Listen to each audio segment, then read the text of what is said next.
ready to talk hockey. Streaming from the Oilers Live Studio. Subscribe or follow today.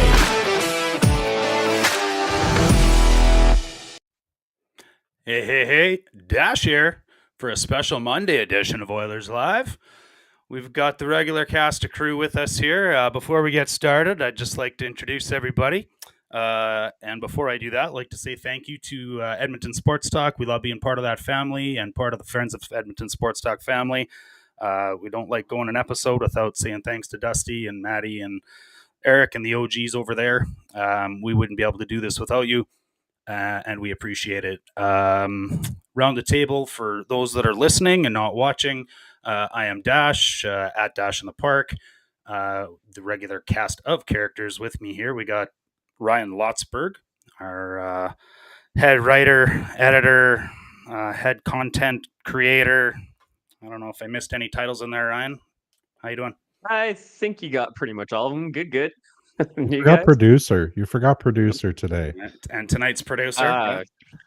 He wears many hats, including a very nice Connor McDavid toque tonight. Below him, if we're going around counterclockwise, our new very good friend, Kevin McCurdy, at Kevin McCurdy. I think you can find him. How you doing tonight, bud? I'm doing all right. Thanks for coming again. Of course. Last and not least, the fourth of our horsemen here for tonight, Patrick, our Oilers fanatic. Rumor has it he's got more YouTube followers than Connor McDavid. So we're really privileged to have him here tonight. That might be from the Too Much podcast. That's where I heard it. That's exactly where I heard it. They said you had 12. They said you had 12.5 million followers, which is pretty incredible. You got more followers than McDavid has dollars. Here we are tonight, boys. I heard there's some big news. Isaac Howard's on waivers. Did I miss anything else? No? Oh. He was sent down. Oh, yeah. Whatever's going on. Sent to the minors. Anyway. Obviously, some pretty big news. Connor McDavid resigns. We all know what was going to happen. We've been talking about it for a long time. Barn Burner podcast, Overdrive. With all due respect, suck it. Connor McDavid's an Oiler. We always knew he was going to be an Oiler. What blew me away, obviously, is the same thing that dropped everybody's jaws today is the amount that he re-signed for. Everybody's opinion on this, I'm sure we all got a long one, so let's have them. Lotzi, what did you think when you first heard that number, 12.5? I couldn't believe it was 12.5. We had a pretty good inclination it was going to be a short-term deal, and I knew that was going to come with a lower number, but 12.5. The dude didn't even take a raise. He's got 1,000 points as an Oiler, and he's taken the team to back-to-back Cup finals, led the playoffs in scoring over the past 3 years by 14 points over anybody else, and Buddy didn't even take a raise. If you look at it by percentage of cap hit that he's taking up, he actually took a cut for 2 years here. So that just tells you where his mind is at in terms of trying to get this team a W and to trying to lift a 30-pound silver trophy over his head. I mean, if the cap's $104 million next year, and that's when that contract kicks in, people keep forgetting this is 3 more years. That could have been $21 million. Connor McDavid just left $8 million on the table, Kevin McCurdy. How do you feel about that? I think that this is a man that wants to win the Stanley Cup, and I think that he clearly trusts the management because he put the team's cap over his own money situation. That tells me he has a lot of faith in Jeff Jackson. He has a lot of faith in Stan Bowman. And honestly, what I'm seeing so far, most recently from Bowman and Jackson, is he has good reason to put that trust in them. So I think with the entire situation developing, they're going to be able to do some good things with that cap, and they're going to be able to make a monster out of a team that was already a monster. Well, let's put it this way. Connor McDavid's done his part. Yep. So it's up to the Jeff and Stan team, however they like to be addressed, even though Paul Coffey's their boss, apparently.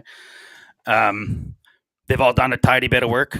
in the last little bit. And I'm not just talking about these extensions. It's a cry for youth, right? We got all of a sudden Savoy for what feels like not much, and Howard and guys that are NHL ready, and a team that actually has some youth and some potential and some new energy. But I tell you, I don't think there's anything more that's going to make me want to run through a brick wall for Connor McDavid than to hear what I just heard. And I got to go to work tomorrow. I can't imagine how the players are going to feel about it behind him and beside him on that bench. Hey, Patrick? Well, I think the comment that Stan Bowen was saying in his press conference that he heard from the guys that were at Rogers Place today was like, what a leader. I mean, I said in my video today, I think this has got to be the biggest thing that Connor McDavid has ever done, like taking the leadership, taking everything on his back. I mean, he's literally putting less money where his mouth is to show this team that he's all about winning. I mean, this is something that you don't see pretty much any other player in the National Hockey League do. He's the best player in the league, and he just took a pay cut, as Lotzie pointed out, on this new contract. I mean, if this doesn't show you that he wants to win and he's going to do anything he can to put a Stanley Cup in this city, then I don't know. And anyone who's been dissing him or saying bad things about him over the past few months, like I was saying today in a post, you better be apologizing to that guy, because he was just, the captain of the year, as the faithful fanatic just put there in the chat there. I mean, that sums it up perfectly. Captain of the franchise. Like, that's just an amazing thing done by Connor McDavid today. In 20 years, you can rename the Mark Messier Trophy the Connor McDavid Trophy, for all I'm concerned. Like, I heard a lot of, he's pulling a Crosby today. Sure, I'm not taking anything away from Crosby. He did do this, and salaries were different in Crosby's time. But like, real math, peeps, real math, 18 million, 16 million, like we're saying he's left 8 million per. That's 16 plus Lotzie's, saying league 12.5 isn't worth 12.5 in the next 2 years. It's not. No. And that's an elite player, $8 million that you can add to this team. That's right. Or with some retention, 2 $4 million players. I mean, like, that's right.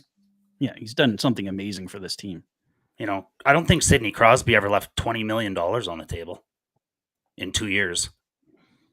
Maybe he's left $20 million over his career, but Connor ain't done yet.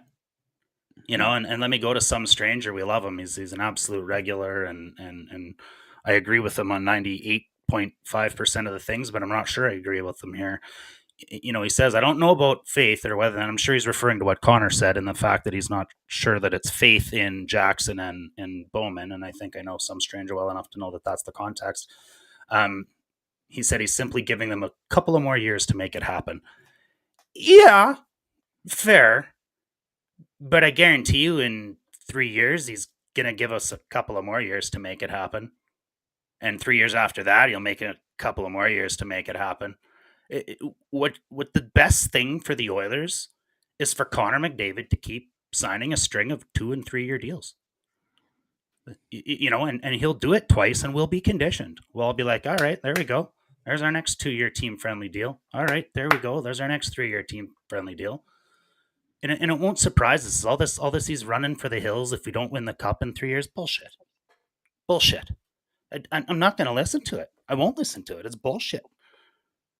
There's no way he's leaving his best friend.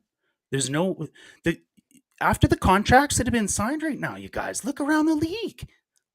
We got our core. Nobody likes it in Edmonton. It's too cold there. Nobody wants to live up north. It's the most northern team. That place is a dump. Oh, except Ike Howard forced a trade here. And now we have Connor McDavid, Leon Draisaitl, Evan Bouchard, Ryan Nugent-Hopkins, and I'll argue with anybody right now, Darnell Nurse. Jake Wallman. And Jake Wallman on value contracts. The core for the next 5 and Hyman. Hyman's on the best deal in the league maybe now. 5.5 for what Hyman does? He comes back 100%. He's one of the best contracts in the league. We got 6-7 core epic players signed at value contracts in this dump of a tire fire, Edmonton, Alberta, Canada. Hey, what do you think, Rye? You're definitely right. And the piece that I put out today, I'll put up the QR code for it in just a minute here. But I talked about how good of a position the Oilers are in now to build a team around McDavid, because 2 years from now, the cap is going to, okay, I gotta get past this season as well, but next year it's going to be 104 million. The year after that, it's going to be 113 million dollars, right? So, and McDavid is locked under contract at his current rate until we get to 113 million, right? So I believe the Oilers are going to have something like $41.8 million to build a team around the core that's already locked up for the 27-28 season. Like, that's an incredible amount of space, and it gives Bowman a lot of flexibility over the next 2 seasons. Now, of course, that 41 million isn't going to come all at once, right? It's going to gradually come to us over the next 2 years. But we're going to have a chance to add a couple of impact players and to round out the roster with some quality players.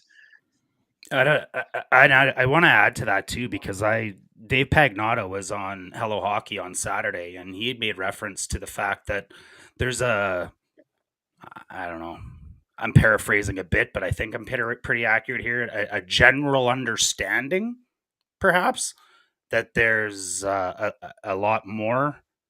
little more cap to play with next year than what we're predicting in the 113. Like, they're starting to prepare for the fact that there might be 3 or 4 more million than that. Yeah. Okay. There was some speculation that the agents were hearing a number like 107 instead of 104, and then an even bigger number than 114 for this. That's what I meant. Yeah. Thanks for the correction. Yeah. So, I mean, what, like, Kev, you just sent us a clip before this about, you can get into the other elements of that conversation as well if you'd like at any point in time tonight.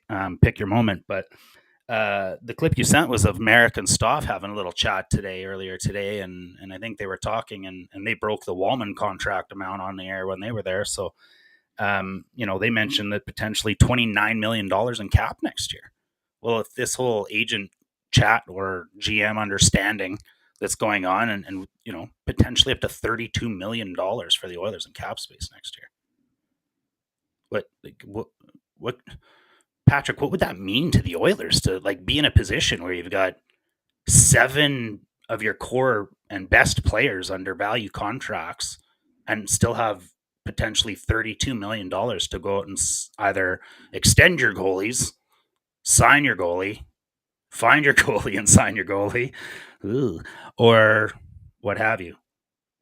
Well, it obviously puts you in the ultimate position to fill the whatever remaining needs you find that your team still needs. Like, if we're still talking about Skinner and Pickard, not able to get them just over that last step, maybe it's another goaltender that comes in.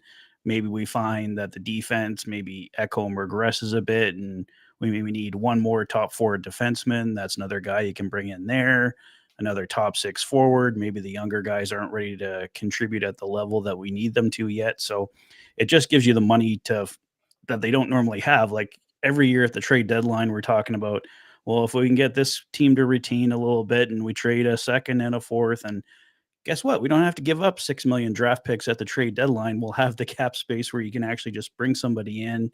We're not paying someone to retain on a player and stuff like that. So it just puts them in the ultimate position to find those final pieces to get them over the top. And looking at the depth around, I'll save a little piece for Call Me Crazy later to talk about our defense and the value of them. But I would argue that it's pretty deep, or as deep as it's ever been, especially at the top 4. After the top 4, we got a whole crap load of 6s and 7s, which I don't think there's anything wrong with that. Regula's starting to come around and look really good. And you still got a Kulak, and you still got an Emberson, and you still, you know what I mean? Like, you got a Lepinen too, right? And yeah. Like, look at him through camp. He's not ready yet, but give him 20 minutes a night in Baco, and yeah. Absolutely, right? So, there's depth, there's youth, there's stuff to build around. Look at I think I heard them talking about how many forwards are still on the books next year, and I think it's 10. That's you only need a couple of more key guys to fill that up. So you go grab a couple of those key guys, and we can throw around some ideas of who that might be later. But shore up your goaling, go extend Ekholm, who we also didn't just have on that list. Unless we're including him in the top 4 right now, which I guess we are. But Well, according it, to the skate yesterday, it looked like Alec Regula is going to get an opportunity there with Jake Wallman probably missing the season opener because he was skating with Darnell Nurse in a pairing. So, not to say that he's going to stay there for any long period of time, but if he can kind of go in there and audition and have a good audition, I mean, he's not immediately a top 4 defenseman, but if you have a guy that you can put in there on spot duty and like Troy Stetcher last year provide solid D on entry level contract, I mean, you're laughing. Yeah, for sure. And I wouldn't mind switching gears a little bit here, guys. So maybe I'll go around the horn one more time on anything else on, McDavid and Wallman today that you thought you might have wanted to have said already and haven't. And then maybe we'll move on and talk about the future a little bit and how this might up to this season coming up. The idea that the team is really looking for a fast start, that potentially the dynamic duo is asked to be together in order to go nuclear right from the beginning and not repeat what's happened the last few years. So quick around the horn on the signings or the moves or anything else today, Ryan. One quick thought that'll kind of be a good segue into that from my perspective anyway. Listening to Bowman's interview with Stauffer today on Oilers Now, he was talking about how McDavid and Draisaitl, both of them, were up in the press box watching some of the preseason games at home that they weren't playing, and other players might usually not be as visible or as focused on the game in that situation, but McDavid was, right? And one of the thoughts I had for why it was taking him so long to sign is because I think he needed to get some kind of sense on how some of these young guys are going to be looking going forward. Can they contribute to winning now? And are they going to be able to contribute to winning in the future?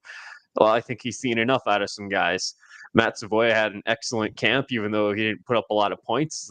He showed that he's more than ready to play both ends of the ice. And I think some of that offense will pop towards the end of the year.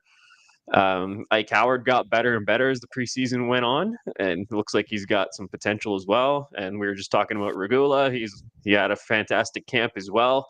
Noah Philp, a guy looks like he can contribute right now. 4 points in 4 games in the preseason. So there's some good things happening down in the prospect pipeline, which we couldn't say at this time last year. So I think that was a big factor in McDavid wanting to stay for even if it's only a couple years for now. Yeah, well said, Kev. Yeah, I like how plugged in those guys were. I was listening to that Stauffer segment earlier, and it was really apparent how much those guys care and how into the situation they are. Like Stauffer said that most captains and whatever guys, they wouldn't be hanging out with the media, especially with McDavid's contract looming. They'd be in the player room or they would be elsewhere, but instead they were up basically right beside the media, even asking some of the media opinions about players that were on the ice and what their thoughts were, and they really were gathering multiple perspectives. So I think that says a lot to their character as leaders. I think they were it's really important that they see what the future of the organization is, and clearly McDavid was comfortable enough with that to give up 2 additional years of his life at a hefty discount in order to make it happen. So, what's not to like? Yep, absolutely nothing. Patrick? Well, yeah, you just got to love how meticulous Connor and even Leon, as you guys were saying, are. Like, I think those guys are really the gold standard for leaders in the National Hockey League today. They're arguably the 2 best players in the NHL. And they're not just the best players on the ice. They're the best players for what they do in every asset of the game. They're continually trying to get better. They're trying to find ways to make their teammates better. They're bringing guys like Draisaitl loves pods. Not like on any other team, is pods going to have an opportunity to play in the top 6? Probably not. But Draisaitl sees his value, and I just love how those guys see the game, how they read the game, and we're just so fortunate to have those two guys leading our team. And this is just a dream come true day. So yeah, that's all I wanted to say on that one. Yeah, on a day that I never thought I could love Connor McDavid any more than I already did. Yeah. I can't believe that he's done something like this for our franchise. Like I said, I think that I would run through a brick wall for him, and I think that team will now too. So let's use that for the segue, because that does put us into this year and how the team is going to react and how the team is going to start. I also listened to that Stauffer interview with Stan Bowman, and something that I disagreed with. I don't know if I want to say it was concerning to me, because I believe that Stan Bowman probably has to say that. But when he kept, like, quite literally 7 times over the course of the two, the presser and then the interview with Stauffer, said, like, this doesn't change anything. I kind of call BS. I think this changes a lot. This puts a potential extra $6 million of money at play. Now, if he was going to take a discount, maybe it's an extra 4 or 3 or whatever, but that's the money we need to extend Skinner, if that's the choice, or Ekholm or what have you. He just gave us a really epic player for free. Thoughts of how this affects everything going into the next season, how they start, how the players react, how the team reacts, and what you guys think in that regard, Ryan? Right. Obviously, there's a sense of excitement, right? Like, best player in the world just took a big discount to extend his time with your team. So, of course, there's going to be some excitement. And the schedule doesn't look exactly terrifying in the first month of the season. So, there's a good chance that we get off to a good start, which would be well needed. But just to play devil's advocate, there's a chance that there's a big sigh of relief and there's a little bit of a letdown. They're not playing tense. That could be a good thing or a bad thing, right? So I don't necessarily think it means we're going to go 15-0 like the Jets did to start last season, but I don't think it's necessarily a bad thing either. It's just, I don't see it as a big factor. I'll put it that way. Yeah, absolutely. Yeah. I thought of a nifty segue there for Kevin, and I think I lost it in my little ADHD brain right now. But so I guess I'll just go to Kevin instead of being witty about it. You know what? Let me think about that a little more and come back to me. I know that's a little counterintuitive, but No, that's good, because maybe I'll remember what I was going to be funny about, and then dude, we'll go we're a back to bad that. combination. We're such Hey? a bad Oh, combination. I think we'll be great. And Patrick, your thoughts going into this season? The dynamic duo, the nuclear duo. We're going to need some secondary scoring for that to work, in my opinion, long term. Unless it's cannon out of the gate. But what do you think? Yeah, I mean, if we go and then we have the nuclear option going and only one line is going, then we're just the same team as always. We got to finally see the other 3 lines scoring on a consistent basis. I think we had that pretty successfully a few years back. I think everyone on the team, or at least had like 10 goals or something like that. But we have to get back to having that depth where everyone's contributing. We're not relying on, we're down 3-1 going into the third period. So it's the McDavid and Draisaitl show for the whole third period, trying to get us back into the hockey game. Cause I think that's part of how those guys get burnt out, because we're using them so often to try and catch back up in games. So if we can get off to a good start, I think that'll be huge. I don't think we need to go 15-0. Like you said, Lotzi, I mean, that's probably going to set an unrealistic expectation, and that really didn't help the Winnipeg Jets last year either. But if we can just be steady for 10-5 or something like that, you got something to build on and find out what you have in some of those guys. I mean, maybe we find out certain pieces aren't working, and you got to find the rhythm in the lines and what combinations work best. I know some people already don't like Draisaitl, McDavid, and Frederick together, so maybe a new guy gets an audition up there. So, yeah, a lot of things. But if they can get off to a solid start, I think that'll be a good runway there for the rest of the season. Follow-up question, Patrick, and I'll give Kevin a little bit more time to grind. Key to all of this, and I think it's been said in the chat several times, some stranger included, the key to this is going to be goaltending. I think like that's to me right now And I'm a huge Skinner supporter. I really am. I just think he's the type of goalie that's the product of the team in front of him. He doesn't really steal you a lot of games, maybe 1 or 2 a year. But that said, the best goalies in the league only steal you 4 or 5 or 6 games a year nowadays. So that's a thin difference these days. And ultimately, he's taken us to the Stanley Cup final 2 years in a row. Yeah, he's missed some games. Yeah, he's been up and down. What goalie isn't? They're all bloody voodoo. And we got another one, right? There's 3 that are perfect in the league, and to get one of those guys, you got to pay $12 million a year for that, and we pay 1/6 of that for our goalie. So I'll take it. The thing is he's going to be a key to all of this, and what I love hearing is, sure, he's lost weight, sure, he's more agile. He's in a contract year, and he's got a goal to make the Olympics. So how do you see what's your Skinner take on how all of this rolls out? Well, I think the Skinner thing is he's just got to find consistency. Like you said, we don't need him to be a Vezina caliber goaltender, but there's just too many ups and downs with him. Overall, like I'm a big Skinner supporter as well. I want to see the guy succeed. I want to see him get a new contract, but all the pressure's on his shoulders this year. He's in a contract year, like you said. So it's up to him to perform. I mean, Calvin Pickard, he's coming off a fantastic season, and I expect him to be a solid backup once again for the team, but there's really not a lot of pressure on him. I think if the Oilers were to win the Stanley Cup this year, Calvin Pickard's probably going to retire, maybe do another 1-year deal or something like that. So really for the goaltending, it's Stuart Skinner having to show that he can get a new contract. He's turned a corner here, and we'll see how it goes in Bakersfield, but he's got a guy down there who was a solid goaltender 2 years ago, and Connor Ingram's going to be looking to try and see if he can break his way up into the NHL, and maybe at some point it's Ingram and Pickard, not necessarily Skinner and Ingram if Skinner can't find his game here. And I'm not trying to knock Skinner. I hope he does find his game there, but I think it does add some more pressure coming up from the bottom if Connor Ingram can get it going. Obviously, that's going to be a thing that would be further on in the season. Connor Ingram isn't going to be up here in 12 games, but there's pressure coming from multiple different areas for Stuart Skinner here, and that's 3 goalies that are going to be unrestricted free agents in the summer, so they're all looking to make an impact this year, and we know Connor Ingram has the connection with head coach Chris Knobloch as well, so Skinner needs to step up here, and I think consistency is his biggest thing that he needs to find this year. Well, hopefully they can both channel their inner Imperial Saskatchewan. Yeah.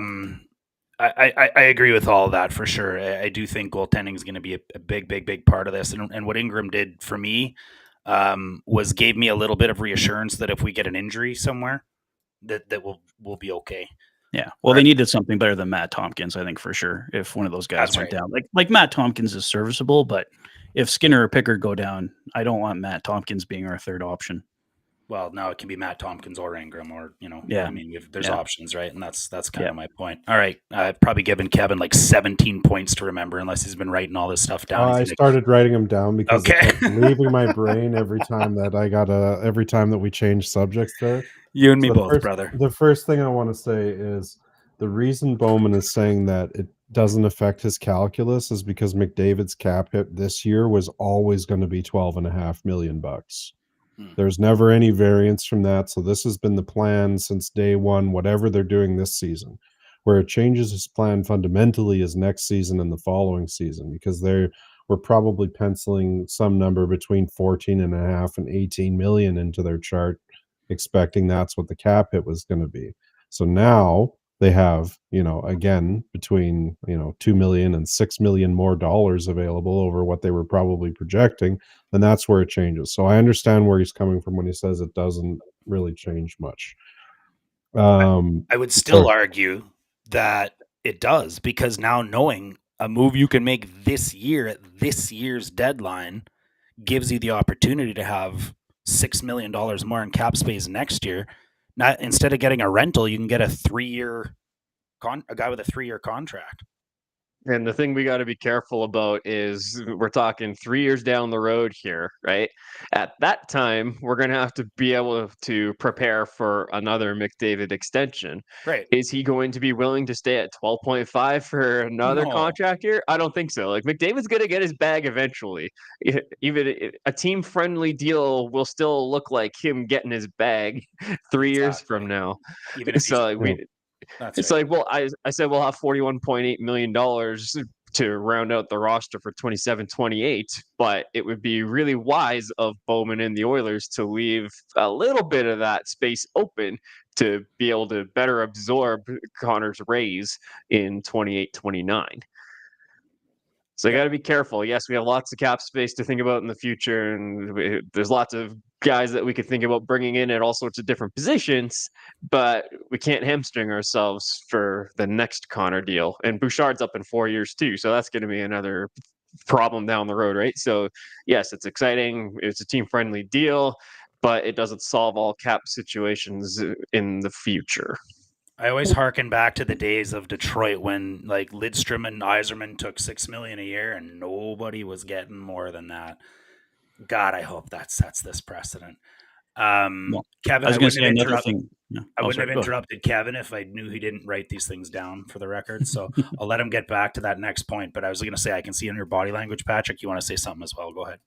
Well, I was just going to say too, like, if you're talking for star players in contract term, probably most players are going to be taking short-term contracts. So we actually really shouldn't have to worry too much about guys signing 4 and 5 and 6-year deals. If you're the really talented guys, you're probably going to be doing the short-term deals like Connor. I mean, so if it's someone that we're worrying about re-signing in 3 years because we got them in addition to Connor, it might not be as big of an issue, but it depends on the talent of the player, if it's a depth guy or if it's a top 6 guy or whatever like that. Yep. Back to my boy Kev. Yeah, and I think just the other thing, we kind of already touched on it, but McDavid, people are going to want to run through a wall for this guy. Like the fan base wants to run through a wall. The team, I'm sure, is just like a bunch of people being held back with dog leashes right now. Just It's like the WWE security guards. Just let me at him, right? Like. I think the team is, if they weren't ready to go before, and I was sort of wondering if this would be the outcome. And for this reason alone, McDavid has said several times they need a better start this year. Well, what better way to get a better start than for your captain to say, I'm here to stay, boys. Like that's, yeah, it's not an 8-year deal, but they have 3 more years of McDavid and they've got 3 more chances to make an absolute statement.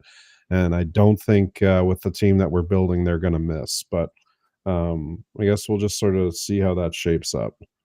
Yep, I agree. Where do you think this season's going to start out? Like, are they going to come out like a cannon shot? I think so. Yeah, I think if you saw a 600 or 700 winning percentage, I wouldn't be surprised. I think it'll be better than half, and that's all it needs to be. It does. You're not going to win every game. It's the NHL stuff. Some nights it just doesn't go your way. But this team is a veteran team at this point. They have lots of experience to go with all that new guys.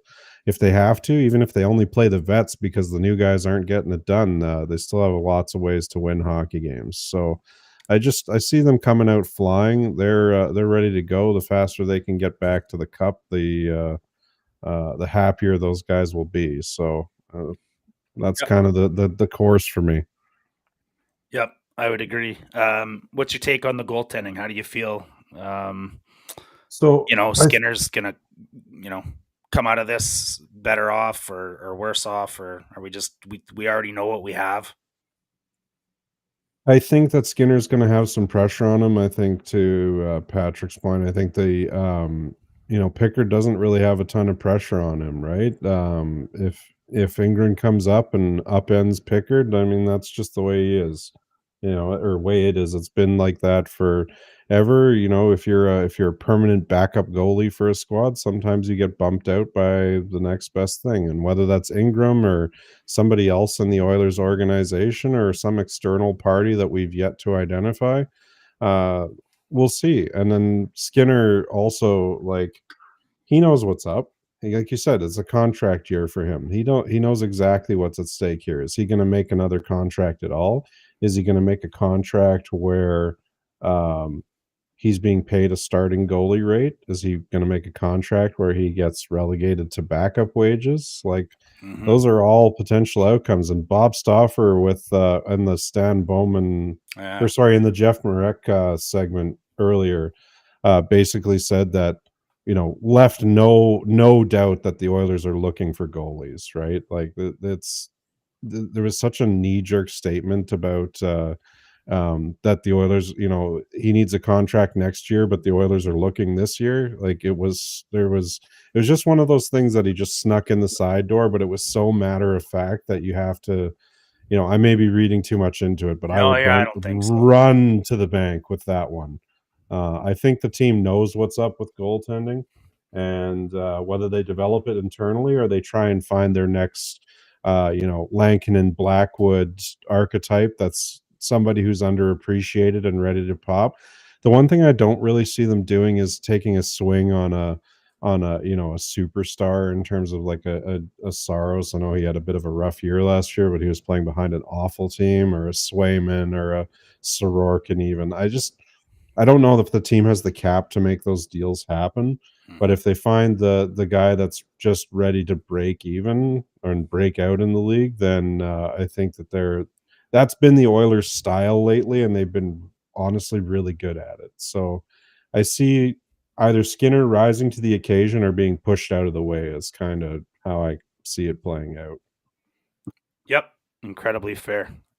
Anything else you want to go through that you wrote down before I do a quick little radio reset?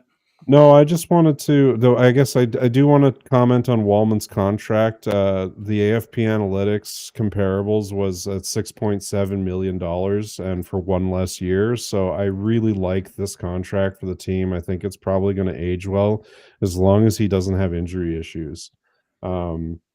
He's been. I really liked what I've seen out of him, even in the few months that we've had him, and I think he was stylistically a good fit with this team. I think he's going to have a home here, and people are going to learn to love him even more than we already do in short order. Yeah, I think he just add to that. I agree. He does a little bit of everything, and he does a little bit of everything well. He's just a bit of an asshole and a bit mean and a bit tough, and can shoot the puck and can play the right side, for a lefty, and might be able to fill in on the power play if need be. And I think he just checks a lot of boxes, and I have no issues with that at all. I mean, if we're looking at this year and looking backwards, 7x7 might have sounded like a lot of, like, I'm getting a lot of texts and DMs from people outside of this market and friends of mine back in Saskatchewan that are going, Stan Bowman spoiled the pot today by announcing a massive overpay to Wallman in the same day that Connor took, this discount. And I'm like, I guess you just haven't watched Wallman play enough is really my answer there. So I'll leave that at that for now. I think we'll probably come around to it. But if you're watching on YouTube and enjoying the chat and participating, thank you. We appreciate it.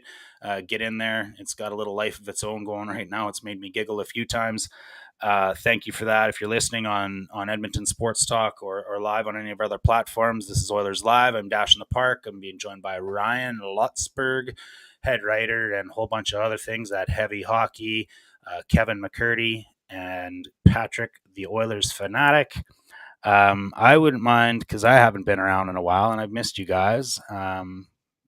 And I miss when you call me names, especially you, Ryan Lutzberg.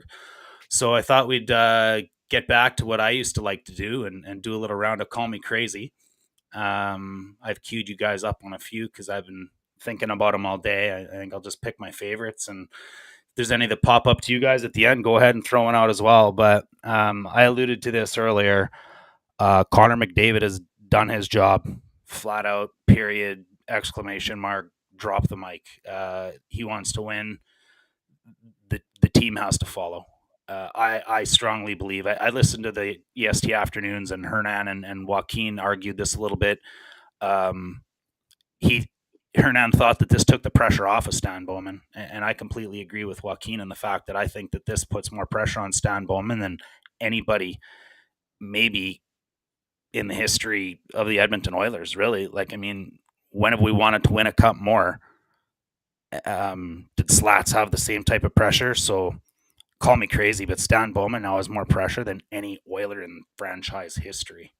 Patrick? I don't think you're crazy at all. And if Stan Bowman does not deliver a Stanley Cup to this team in the next 3 years, he should absolutely be fired. Connor McDavid, the best player in the game, just gave you the best contract ever for the best player in the league. I mean, there's no excuse not to. I mean, it's not. He obviously can't win it for the players, but he has to put them in that position to succeed. And if you can't do it with, I don't know when they're going to do it if they can't get it done over these next 3 years. So yeah, no, absolutely. I'd say put a little more oomph and emphasis into his dig in, didn't he? Yeah. Kevin McCurdy, call me crazy, but Stan Bowman now has more pressure than any Oiler in franchise history. I would say it's pretty close to that. It's definitely got a pressure to deliver. But the one thing I think I would kind of say also is I am really impressed with the work that Michael Parcati and his crew is doing. Their analytics squad, people can talk shit all they want, but their analytics squad is clearly getting it done. There's numbers and people that they're turning up that are diamonds in the rough. And if you can do that on a reliable basis, that is game changing for what the Oilers used to be. We used to love to take swings on, has been guys that are at near the end of their useful life and have been used up, and they're not doing that right now. Every guy they bring in is a fit or is either a culture fit or a skills fit, or in most cases both. And you have to wonder what else they're cooking up behind the scenes to go after this year, right? Seeing a few people throw the name Alex Tuch out there. So if they can start landing those big pieces to fill in the gaps that are left, I think this team, he might have a lot of pressure on him, but I think this is him rising to the occasion like the Blue Jays did yesterday. Oh, nice one. I like what you did there. Look, here's what else adds to this for me. I feel like, and I just saw that this isn't a prop that I planned on, but it was sitting in front of me. I feel like Connor McDavid just went like this. I only got $20 in my wallet, so this maybe doesn't work well, but maybe that's the equivalent to $8 million to that guy. But he just said, "Here, Stan, take my money and go use it wisely." That's a lot of pressure. Ryan Lotzberg, call me crazy, but I think Stan Bowman now has more pressure than any other in franchise history. And just to play devil's advocate, and just because I love doing it, I am going to call you crazy here, because I mean, obviously Bowman does have pressure in this situation. Like, you guys are correct in saying that, because McDavid did just do him a big favor. But at some point, McDavid's got to win the Stanley Cup, right? It's not Bowman's not on the ice. They've been to back-to-back Cup finals, and they haven't been able to get it done. They've ran into a strong Panthers team both times, and McDavid had one goal in the 25 Cup finals. One goal. Right, so I'm not saying they lost because of Connor. Let's not get it twisted. Not one guy on that Oilers team was at the level they needed to be to win the Stanley Cup this past season. And in 24, they got off to too slow of a start as a group, and they had too big of a hole to overcome. But Bowman has his pressure in the summer. Then there'll be lots of pressure to build a winning team around McDavid and Draisaitl and the core that exists here. But once April and May and June roll around, the pressure's fully on McDavid. And I'd argue that after this move, saying, okay, here, build a winner around me, take some money to do it, one could view that as a pretty cocky move. And you better back it up in the Cup finals if you get there again. So that puts a lot of pressure on himself. Fair to say that's why we play the game, Ryan? Yeah, exactly. You can have the best roster on paper out there, but doesn't mean you're going to win. All right. Sagging off of that, I think let's talk about here this $20, the $8 million that Connor McDavid just gave Stan Bowman. Stan said in his press earlier today that him and Connor have had a few conversations, and none of it has ever been about term or dollar. I believe him, because why would it ever be about term or dollar. Here's your blank contract, Connor. Write down whatever term and dollar you want, and whatever no movement clause you require, and we'll sign the bottom. That's the negotiation. There is none. There literally is none. You know, I think if they're going to have those types of conversations, you know, yeah, he wanted to see that there was youth. Yeah, he wanted to see what was coming up the pipeline and that it was going to be sufficient. But I don't think for 2 seconds that Connor McDavid in those conversations didn't give him some suggestions. And there's been some rumors out there. There's been some lobbying ever since the All-Star game last year, apparently. Ryan Lotzberg, call me crazy, but I think Connor McDavid just left $7 or $8 million on the table for David Pastrnak to come to Edmonton. I'm going to call you crazy once again here. And just to put some context to it, Pastrnak, $11.25 million from now until the conclusion of the 29-30 season. So he's got 5 years left at 11.25. Now, Boston would have to go into a full-blown rebuild in order to make that happen. I just don't think that's in their DNA as a culture, like as a franchise. I know they got rid of Marchand last year, but they still got some pieces there with Pastrnak and McAvoy and Swayman to kind of build around. So I don't think they're ready to go into a full rebuild. And the Oilers aren't going to have that cap space for another year or two, right? It's going to take them a little bit here to get that kind of cap space. And they might not get enough at once to be able to bring in an $11.25 million player, nor do I think they have the tradable assets to give the Bruins in a Pastrnak deal. So I think that particular player might be a little off limits, but you're not wrong to say that there's now some room for the Oilers to go big game hunting, as a lot of people like to say. Hey, we got nothing but assets. We've been talking about this, okay? Nothing but assets. You know, I saw in the chat earlier that they're going to have to trade Hyman. I bet you Boston would be interested in somebody like that. Anyways. Kevin McCurdy, call me crazy, but I think Connor McDavid just left $7 million on the table for David Pastrnak, his buddy from last year's All-Star game, to come to Edmonton and be on his line. Yeah, I'm going to have to go with Lotzi's answer on this and call you crazy on this one. And that's just because I don't think the cap works. Now, if they could somehow be convinced to turn Darnell Nurse into David Pastrnak, then maybe that would be. But I don't think if you combined all of the first-round picks of the entire league into one trade, I don't think that would be enough to get that deal done. So it's maybe in this year's draft because it's super deep. But the point is, I don't see it, but I do see them going big game hunting for somebody with a little less term. And maybe a little bit less cap hit. And I think that as long as that person can put the puck in the net reliably, then I think that that's what they're looking for, or keep the puck out of the net reliably, depending on which position they're looking for. So we'll see. Well, full-fledged honesty here. I'm just like your good friend Alan Mitchell, and the Boston Bruins are my second favorite team, and Pasternak's my favorite player outside of the Edmonton Oilers. So there's just a crap load of selfishness in these loaded ass question here I'm throwing out. And I understand that, you guys, but potentially the argument is, fill in the blank. Sidney Crosby's been moved around, as the faithful fanatic just said in the chat, or, whoever that player might be. But Patrick, Oilers fanatic, thank you for being a fan, but call me crazy. I think Connor McDavid just left $7 or $8 million on the table for Pasta to come to Edmonton. Well, you're crazy, so come on.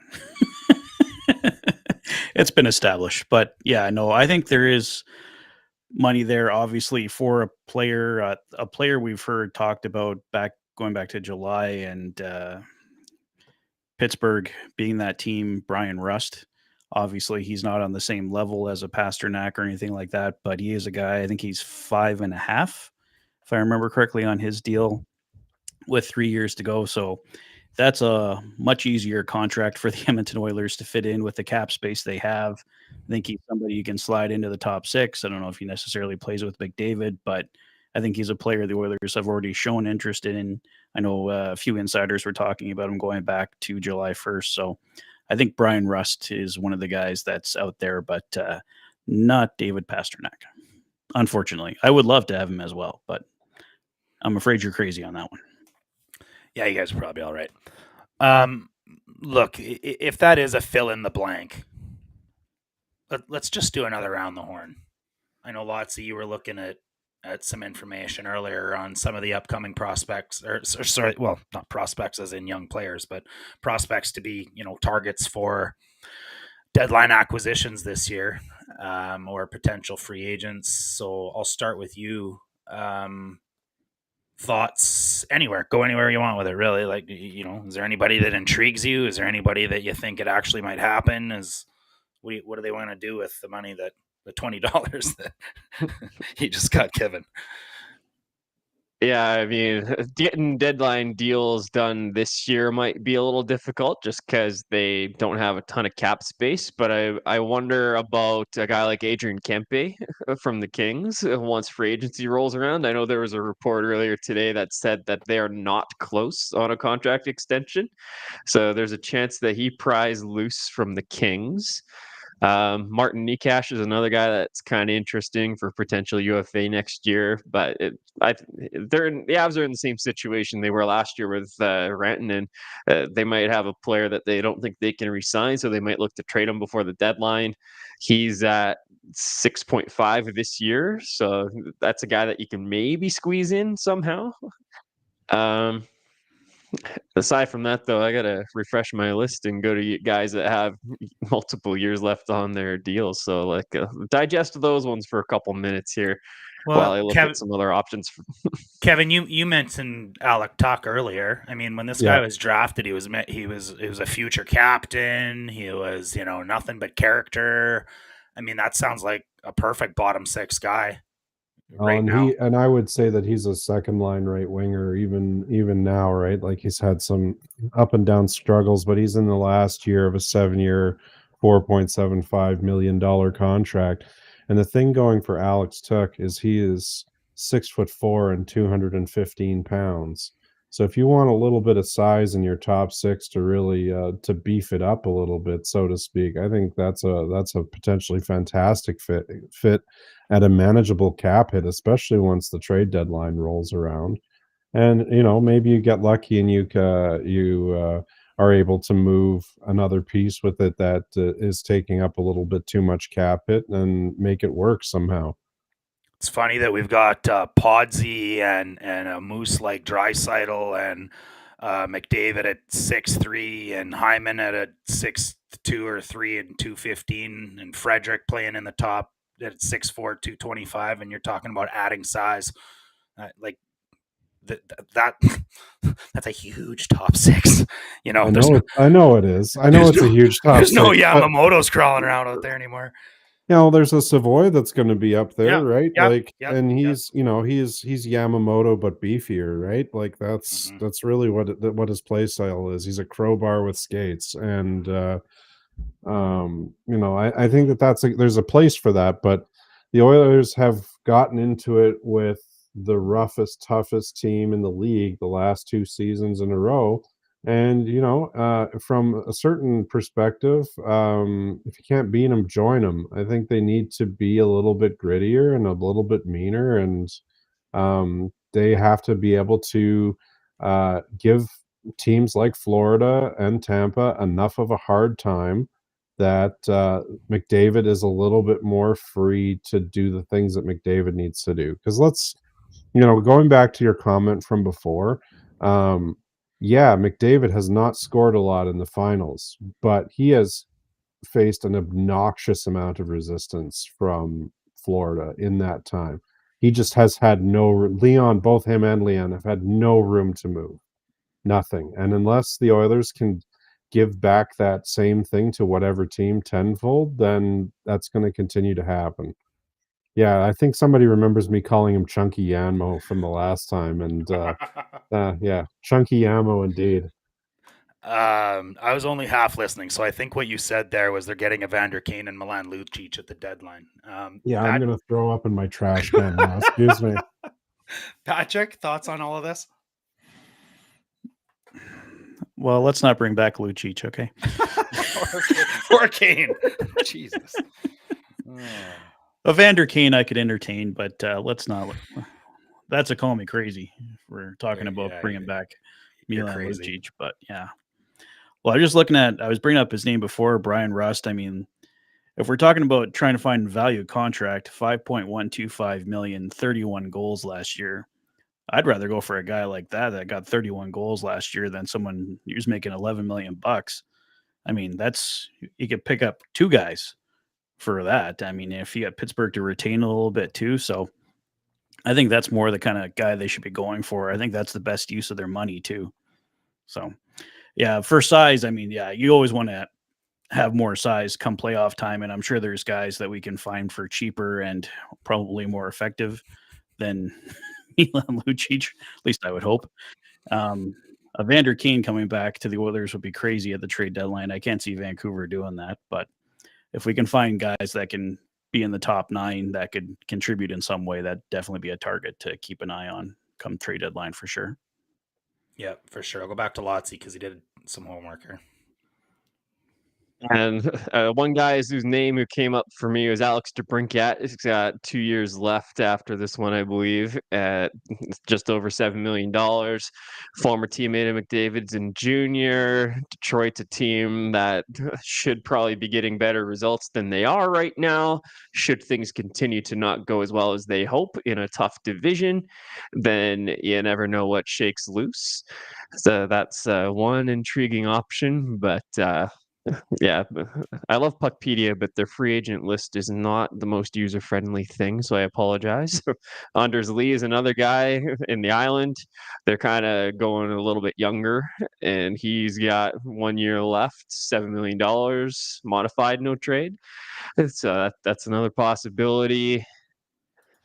My understanding was that his modified no trade was exclusively Canadian teams. I believe that dude is an American boy, as you know, through and through. And that may be my incorrect recollection, but I seem to recall being asked about him before, and the answer was, yeah, no Canada. So I was only half listening to Lotzi, and I'm pretty sure he just said that DeBrincat and Patrick Kane, Stan Bowman's favorite player, other than Don Taves, is coming over with him. So that'll be interesting. Kevin, you got anything else you want to go back to on that with Bowman? Yeah, I just wanted to.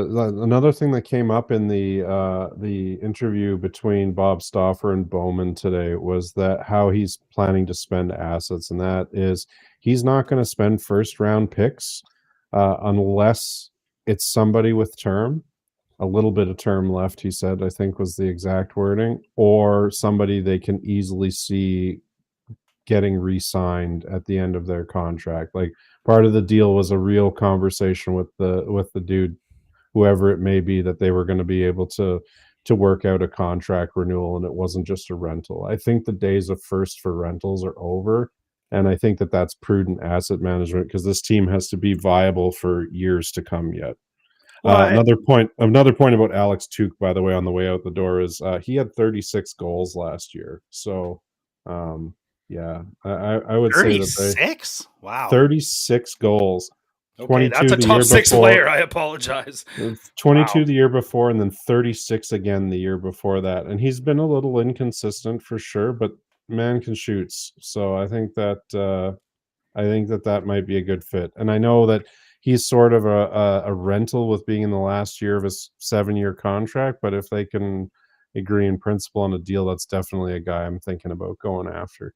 A guy like that might just want to re-sign in a freezing cold dump tire fire like Edmonton, Alberta. I mean, he plays for Buffalo, man. Like, it's an upgrade. Right, it's an upgrade. I've been to Buffalo. It's an upgrade. That's the most impressive thing with Rust and Tuck is where they're playing. Like, they're putting up 31 goals, 36 goals on 2 really bad teams. Like, what can they do on a talented team like Edmonton? And I mean, look at look at Buffalo specifically. I know Pittsburgh's got a little more pedigree than that, but Buffalo has been wallowing in mediocrity for a long time now. I'm sorry to say, and they don't Mediocrity would really. be a compliment. Well, but they've never been able to really to dig out of it, at least not in the last 15 or so years, right? And I don't know if that's a management thing. I don't know if that's an ownership thing, but at this point, again, if you're at the end of a 7-year contract and you've done lots of things, but the one thing that you haven't done is win, uh, do you look for a change? And is it, going to a team that really wants a cup? Is that part of that calculus, right? Yeah, yeah, yeah, absolutely. Our boy Quaddy's in the chat saying no rentals, exclamation mark.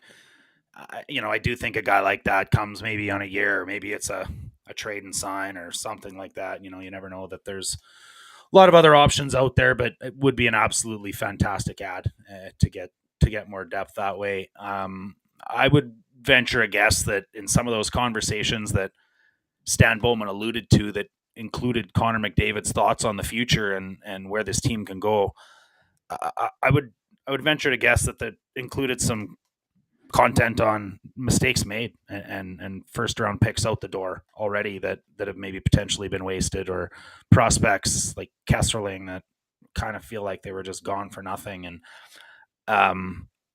that has to be probably part of that conversation. I'm sure Connor McDavid has said, like, we can't waste first round picks anymore. If I'm going to be around long term, we're going to need that. So I agree completely there, boys. We missed saying goodbye to EST and being off the air. I think we were cut off probably around 10 o'clock there. So was right around in the middle of something intelligent Lotzi was saying, I think at 9:59. But I'm happy to keep going on YouTube for a while if you guys are. And I'm just looking at their schedule. We might even still be on EST. So Bam! yeah, we're good to keep going regardless. But if nothing else, for our lovely YouTube audience. Well, our good friend Matthew Owanek knows that we're a bunch of blowhards that we're probably going to go on too long. So let's just appreciate the extra half an hour and work with it. I'm sure we can go till 10:30. All right. I want to get back to the call me crazy, because I got one more that I think we need to touch on, and we've alluded to it a little bit here. But some of these contracts are getting crazy. I was absolutely shocked. Like I like Jackson. I like Jackson Lacombe's game. I really do. Come out of nowhere, great story. Probably taking over that blue line. I love the Hughes brothers story. I love the pedigree of the youngest brother usually being the best of the three. I love that Luke's a defenseman. Those two guys just got $9 million long-term contracts, $9 million AVV contracts. What the actual HE double hockey sticks? That, to me, now tells me, even though Darnell Nurse has been to blame for the traffic on Stony Plain Road, call me crazy, but I think Evan Bouchard and Darnell Nurse are on value contracts right now. Patrick? Evan Bouchard is for sure, and the more the cap goes up, the better Darnell Nurse's contract looks. So, yeah, I'd say they're both on value contracts right now. I mean, Darnell Nurse was behind the 8 ball because he got that money too early, but as the cap goes up, that contract's going to look better and better, and if ultimately we do have to move it at some point, it's going to look easier for other teams to take on. So, yeah, and Evan Bouchard absolutely is on a value contract at 10.5. Constantly leads the Stanley Cup playoffs in points for defensemen. He's an offensive dynamo. He plays with Connor McDavid and Leon Draisaitl effectively. I mean, not many players can do that, and he does that consistently. So, yeah, I'd say they're both on value contracts for sure. Call me crazy, Lotzi, but I think we got both of those defensemen, Darnell Nurse and Evan Bouchard, on value contracts moving forward. Yeah, I will call you crazy on that. I don't think there's many people that are going to argue that Nurse is on a value contract. I think I don't think it's as out of line as some other people do, but I do think 9.25 is a little too much for a Nurse. And as Patrick alluded to, as the cap goes up, that contract is going to look better and better and better. We aren't going to be complaining about it as much in the final few years of that deal as we have for the last 4 or 5 years or whatever, however long it's been. But I don't think it's fair to call Nurse's contract a value contract. And that's just the reality of the market right now with these young guys like Hughes and Jackson Lacombe getting over $9 million, right? It's just because they realize the cap is spiking and player salaries are spiking along with that. So it looks a little crazy right now, and there's some shock value for the average fan tuning in and saying, "Holy cow, who got that much?" But that's just the way it's going to be for the next couple of years until the cap is done spiking here. We're going to see some numbers that are surprising. Absolutely. The going price for a defenseman in their prime right now is very clearly being set at the $9 million mark, or before these guys hit their prime. And that's in the year 25-26 for this season. The cap goes up 10 million and then another 10 million. The going price for defenseman is then 11 or 12 next year, and then it's 13 or 14 next year.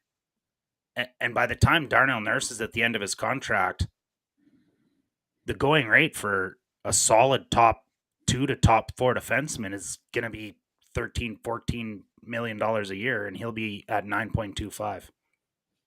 So with all due respect, I hear you, Justin, in the chat, but I ain't smoking nothing, bro. I think it's going to be a value contract. I think Darnell Nurse is one of the most underrated players in the league, even though he's one of the most bitched about what he provides in a top 4. Yeah, go ahead, Pat. I was just going to say, like, obviously it didn't start as a value contract. It was an overpay of a contract, but my point was, and as we've kind of alluded to here, like, it's going to grow into a value contract. And I'd say Bouchard's is a value contract right now. So maybe to his point, yeah, like, it didn't start out as a value contract. Yeah. I kind of lost where I was in the order. Did I get to everybody? Kevin, did you call me crazy yet? Oh, well, I am going to call you crazy. I got to say, the Nurse contract is an overpay. It's been an overpay since the outset. I think it's fair to say that by the end of that contract, it won't be as much of an overpay. But I just, in terms of the value returned relative to how much money has been invested in that, like if you look at it year over year, I think that there has not been as much value as achieved as, maybe could have been.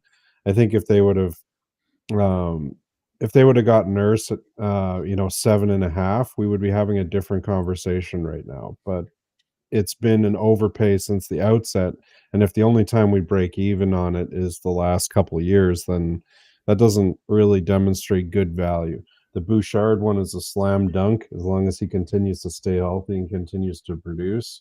I kind of cringe to see what his next contract is going to be, because I think the sum of it is going to be eye-watering. Yeah, I would agree with Ace in the chat there. I think Nurses was started out at about a 4 million overpay, and it's been trending less. But even last year, I think it was about 2 based on what I saw out of Dom's values. And I think it's been 2 year out of year for a while now. And you know what? I understand why they made that mistake. They just lost Oscar Klefblom. They didn't know what Evan Bouchard was. They lost their number 1 defenseman, and the prospects of finding a defenseman at that time was about the same as our prospect of finding a goalie now, which is, to say the least, not that great. So they sort of panic bought what they had and what they knew. And, we've argued about the value of that ever since. I also think it's safe to say that Nurse gets slandered an awful lot in terms of, what his actual value is. I think he was on for very limited goals against throughout the finals and through the later stages of the playoffs. And I think that's the best measure of defenseman. I would like to see a little more offensive production out of him, but that's not really ever been his style, at least certainly not recently. Yeah, I love what's going on in the chat here. A couple times they've taken something right off the tip of my tongue, and of course it's Quaddy and Ace, who are like two of my boys and two of our regulars here. So I love it. Yeah, you guys nailed it. Nurse started out about $4.5 million overpaid. What everybody also forgets is that he was stupidly bridged twice. Yeah. You know, he was underpaid for 4 years, and then he went into this stupid COVID Canadian season and absolutely dominated the other Canadian teams in this weird abbreviated fashion. And all of a sudden, he's seventh in Norris voting. He was the seventh best defenseman in the league. People forget that. Yeah, but 9.25 even at that time was crazy money. It right? wasn't though, Kevin. I disagree, because it was the four guys right before that and the weeks before. I'll never forget it. Josh Morrissey, Heiskanen, McCovey, Seth Jones was the Seth one Jones. that actually set the That's whole right. market for that. Yes, because Seth Jones got traded, and then they went, well, we kept who was it, Werenski or whatever instead, and they're like, well, if Jones just got 9, well, we got to give Werenski more, and then Heiskanen signs, and then Morrissey signs, and then McCovey signs, and Darnell Nurse just got 7th in Norris voting. He deserved what those guys got, in my opinion, at that point in time, but it was a heater. He didn't, because it was this stupid COVID easy season. His stats were weird. Yeah, he ends up getting overpaid. I agree.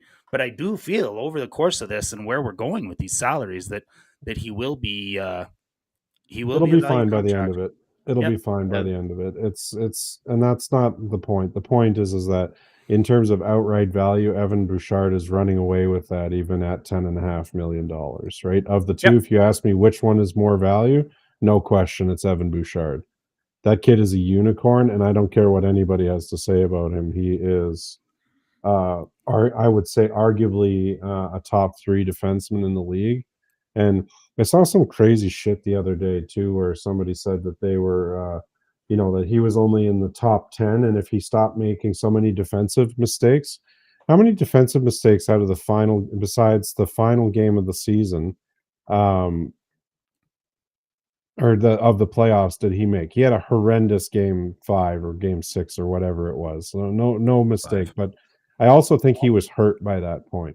And there was speculation that came out after the season was done that the doctors felt on several occasions that he was not going to play, and he played anyways. So I think he was nursing a lower body injury for the very large bulk of the postseason, and he played through a lot to get the team to where it was. I think that he wasn't really making that many mistakes in the playoffs, and he gets a lot more heat about cough ups than he really should. Yeah, I'm going to use the chat. One in. Oh, sorry, Lozzie, go ahead. Yeah, sorry. And we might be thinking the same thing. Ekholm. Ekholm did not come back at 100% when he came back. Close. Not even close. There's one play I know people are ragging on Bouchard and Ekholm for, well, more Bouchard than Ekholm. It was in Game 6. Ekholm fired a pass at Bouchard's thigh from about 20 feet. And it turned into a It was a grenade, and it was a turnover, ended up in the back of the Oilers' net, and Florida won in a rout in that game. But that was on Ekholm. That was a terrible pass. Like, nobody on this planet was corralling that thing. I'm sorry. I don't put that on Bouchard. So, and I've even seen it in the preseason of the last game. There was a couple of mistakes that Ekholm made that led to goals against, and Bouchard didn't look great because of it. So I'm more worried about Ekholm than anybody, but that's getting away from our topic of conversation, which is the value deals. And I wanted to make a point about Nurse as well. There's been a lot of seasons, like we're pushing a handful of seasons where he's been a top 20 defenseman in terms of even strength scoring output. So that boosts the argument for his 9.25. Now, at the time of that signing, he was probably he was like top 5 or top 10 in terms of actual money going out to defensemen. Did being top 20 in regular even strength scoring among D warrant that? Maybe not, but I think for those reasons, I don't think that he was overpaid by 4.5, as some people are saying. I think he's overpaid by like $1 million or $2 million max. So I still don't think Nurse is a value deal, but it's not as bad as people think. Yeah, you're fair. Okay, look, we got about 13 minutes before we wrap up at 10:30. My final thought on that is Nurse scored 3 in the preseason, so he's obviously getting 30 goals this year. That helps my argument. All right, I'm going to go back to the chat for one more and segue that way.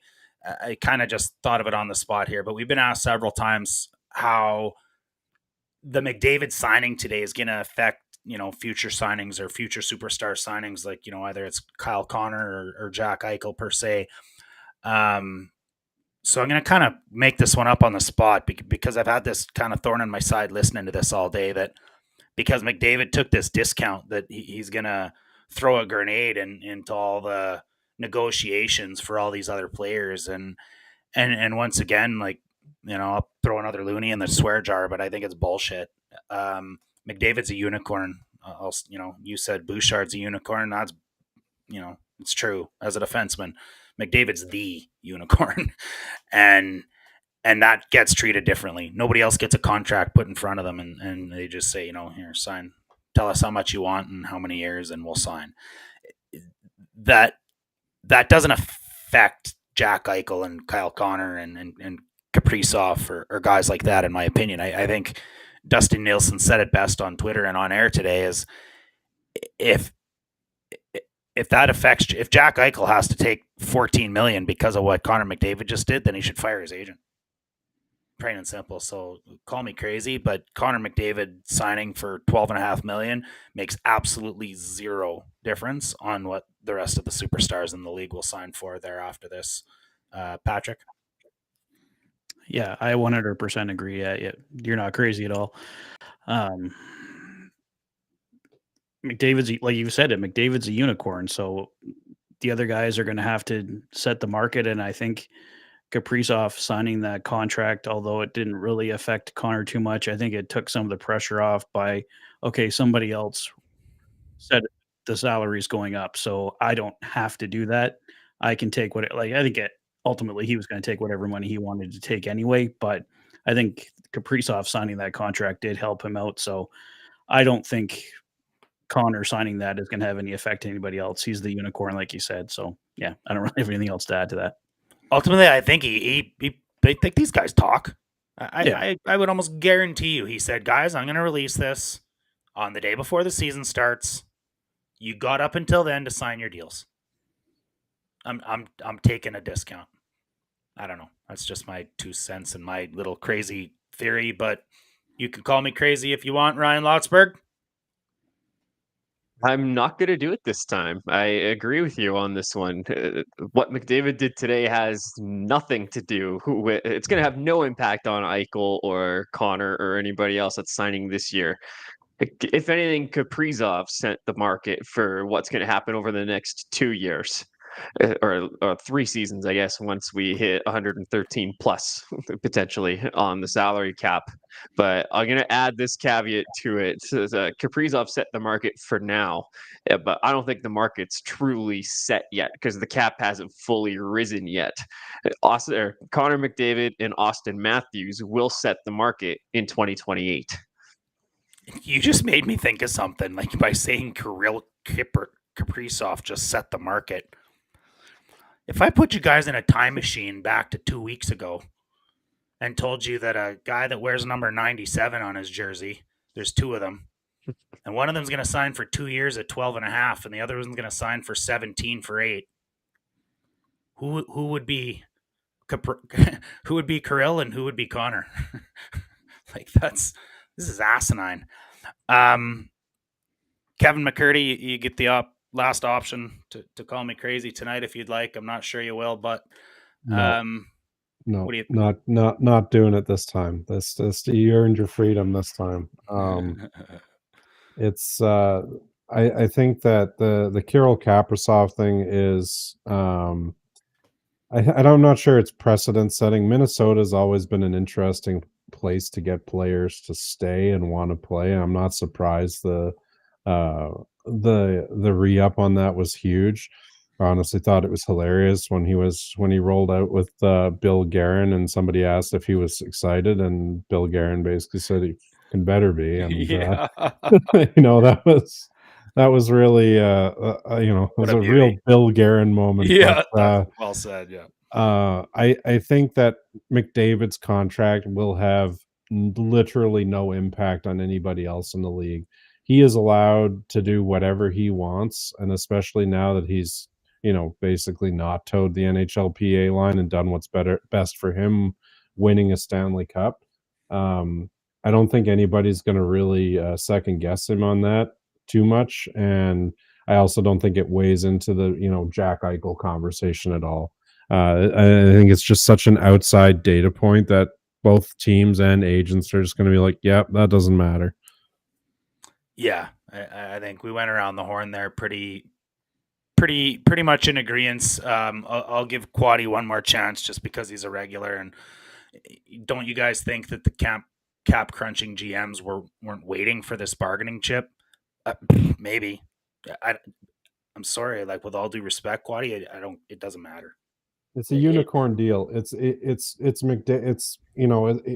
like getting uppity about Crosby taking 8.7 million, right? Like, he is on his own planet, and he gets to decide the rules of his own planet, and it has no bearing on anybody who is in any way lesser than him, right? As far as like caliber of player goes.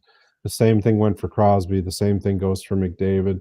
I mean, you could probably make that case for a Nathan McKinnon or a Leon Draisaitl potentially, but even those guys are still playing by most of the rules that everybody else is. I think it's sort of limited universally to like franchise level players, and even then, most of them will choose to get paid over choosing to win, right? Yeah. Yep. Yeah, I completely agree. I think the GM might look and say, "Hey, McDavid took this team-friendly deal. You should do that too if you really want to win." And the players and the agents are going to come back with, "Well, Kaprizov gets 17, so I should be worth this much." Right? It's like the agents are going to defer to the highest contract that's out there if they're players in that echelon. And GMs saying, if you want to win, you'll do what McDavid did, isn't as strong of an argument, because the player will just screw off and go get his market value elsewhere.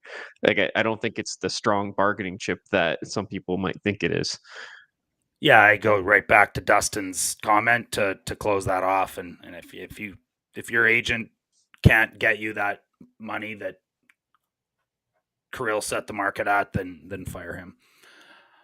All right, we got 4, maybe 5 minutes left. I think that's enough time to go around the horn here for one last comment. I'll make mine, and then I'll just shut up, kind of like Michael does. Then maybe we'll go Kevin, Lotzi, and our Oilers fanatic for the last word tonight. I would just like to say that the kind of thing we didn't really touch on tonight that's been talked a lot about is this 2-year term. I think everybody outside of this market is still going to jump on the, it's too short, and he's going to leave if they don't win. I don't believe that. I don't. His best friends are locked up. I mentioned it earlier. And this team, and no other, this team is second in the last 2 years combined. They're second in playoff wins, and they're fourth in regular season wins. Like, there's no better wagon to jump on than the Edmonton Oilers. You got the 2 best players in the world, and in back-to-back runs to the Cup Finals. I don't think he'll leave. I don't. If he does, it's because we haven't won a cup. And after what he's done, taking $12.5 million, I will tip my cap to Connor McDavid, say thank you for your time here. I respect the hell out of you. good luck in your future endeavors, and I'll mean it with all my heart. I will respect that move. Kevin, last words, bud. I just to sort of extend your point. I think Bob Stauffer alluded that this might be an outcome where they just sign a series of shorter contracts that are, cap flexible as far as allowing the Oilers to build the best possible roster while still representing the value that McDavid sees in himself. But what people have to remember that McDavid's earning potential is way more than your average player, right? Like he's one of the faces of the league. His endorsement deals are worth a fortune to him. So at the end of the day, the salary that he pulls out of his team engagements is less important to him than it would be to most players. Most players are not rocking, CIBC endorsement deals and allo deals and whatever else. And sure, lots of them are, but I think there's probably no other players in the league that bring in as much endorsement money as he does. So he's got a way to earn his bucks without necessarily having to do it via his NHL salary. And I think that that's probably from a purely financial security space. He's not worried about that at all. And he's more worried about being able to put rings on his shelf and lift tin than it is about the dollars and cents of it. I really respect him for this move. I really hope that he's earned some more respect with the Oilers fan base, and I hope some people are feeling a little uncomfortable with how they've treated McDavid in the last little bit. Because to your point, if he decides in 3 or 4 years that he's headed elsewhere because we still haven't won a cup, he's earned that privilege at that point, and he's done everything that he as an individual can possibly do to make a cup come back to Edmonton, and good luck to him. That man bleeds blue and orange. It's pretty clear that he wants to lift tin here. I say we, get in line, follow the captain, right? I think that's as simple as that. He's won every trophy you could win in this league, Yeah. except for that one, right, Kev? Yeah. Like, I mean, you were one of the biggest proponents of this the entire, at least you and I were in private chats. I know that you were the biggest proponent to this has to get done before the season, right? Yeah, it was going to be a huge distraction. It was going to be a massive distraction for every second that it got left undone. It doesn't matter what McDavid said about his team should be bigger than that. It was going to be a huge distraction, and every reporter in every city was going to ask him about his contract until it was signed. I just want a quick shout out to Klima's Lid. He's made a good point. Lauren is establishing her brands and businesses here in Edmonton. And yeah, sure, it's she could run it from New York or wherever, but she's pretty hands-on from everything that what I've heard from her, especially when it comes to the restaurant. So I think it's telling that she continues, and they as a couple continue to lay down more roots in this city. I mean, there's a chance he could have a kid by the time that next Yep. contract's up, right? And then now that starts to affect, when you want to move and how you want to move. And I think Lauren's an excellent point, and even the fact that Connor's going to be doing some tree planting. Sorry, I won't go there. I'm just kidding. Yeah, well said, Kev. I appreciate all of that for sure.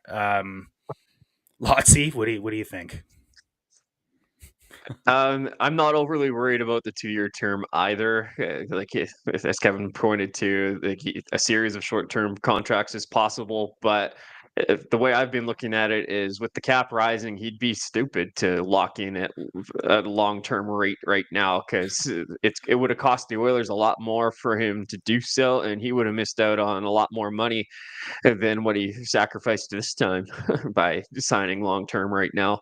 So he could still sign long-term in 2028 if he so chose, but he could also do a series of short-term deals. But just the fact that this guy decided to take this big of a discount right now by keeping his dollar figure flat and reducing the percentage of cap he's taken up, it just shows you who he is as a person, right? He's more focused on winning and putting his team in a position to win than he is about himself, because he's got more than enough money to get by. He's got, he earned $100 million on his last deal, and he's gonna earn 25 more on this next deal, right? money isn't a factor in his life, and that just shows you what he is as a person and as a leader. And we're lucky to have him in oil country. It's just that simple. I also want to touch on the Wallman extension. We didn't talk a lot about him throughout the show, but that's also a significant signing. And only on a day like today would that be second page news. In other news, the Oilers signed Jake Wallman to a 7x7 extension. Um, we locked up a high quality top four D man that can play either side for the next 7 years. So that's a really versatile player, and that's a significant impact signing. So he'll be 36 when the deal's done.